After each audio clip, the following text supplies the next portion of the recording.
El Dorado.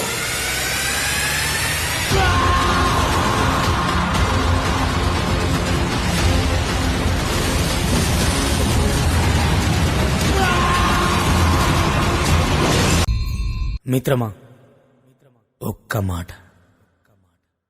అమ్మ, నాన్న, అక్క, చెల్లె, అన్న, తమ్ముడు అన్నీ మన రక్త సంబంధాలు.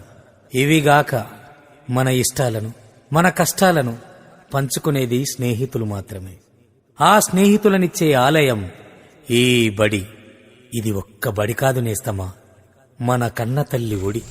మనకు అన్నమిచ్చే మడి, మనకు జ్ఞానమిచ్చే గుడి, మన తలరాతల తడి. El Dorado.